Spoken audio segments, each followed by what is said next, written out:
प्यार से बोलिए धन गुरु नानक। साथ संगत जी, आज की साखी है कि अच्छे काम करने वाले जीवों के साथ बुरा क्यों होता है। यह सवाल गुरु नानक देव जी के सामने भी उठा था।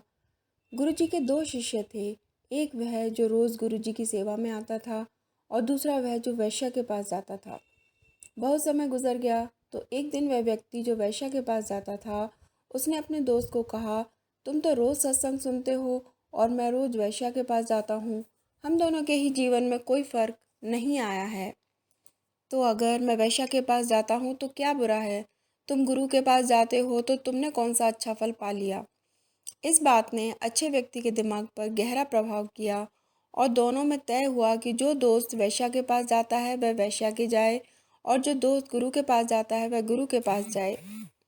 वापस आने पर दोनों मित्र एक पेड़ के नीचे मिलेंगे और इस बात पर विचार करेंगे।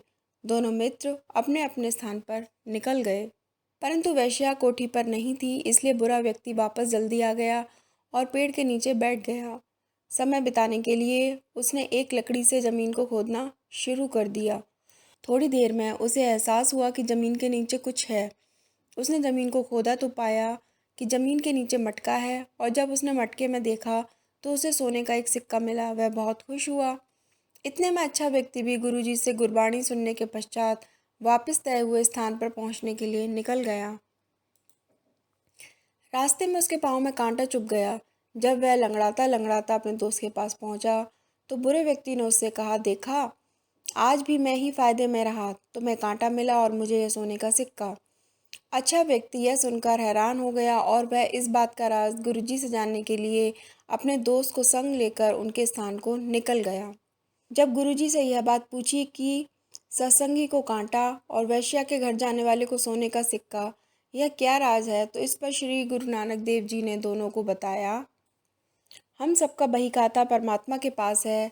जो वैश्या के जाता है असल में पिछले जन्म में एक अच्छा और नेक व्यक्ति था और उसे आज सोने के सिक्के से भरा मटका मिलना था, परंतु क्योंकि वह इस जन्म में बुरे काम कर रहा है इसलिए उसे पूरा सोने के सिक्के से भरा मटका ना मिलकर सिर्फ एक सोने का सिक्का मिला।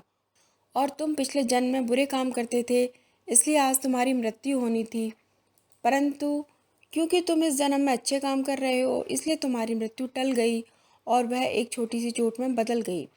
अब तुम लोग ही तय करो कि हमें अच्छे काम करने चाहिए या बुरे। श्री गुरु ग्रंथ साहिब भी यही कहते हैं कि जैसा बोओगे वैसा ही काटोगे, इसलिए बुरे कर्म छोड़कर अच्छे कर्म करें, क्योंकि आपका एक एक कर्म परमात्मा के खाते में लिखा जा रहा है, जिसका फल आपको आज नहीं तो कल ज़रूर मिलेगा। अगर आपको ये जानकारी पसंद आई तो प्लीज़ हमारे चैनल को लाइक और सब्सक्राइब करिए। Thanks for watching.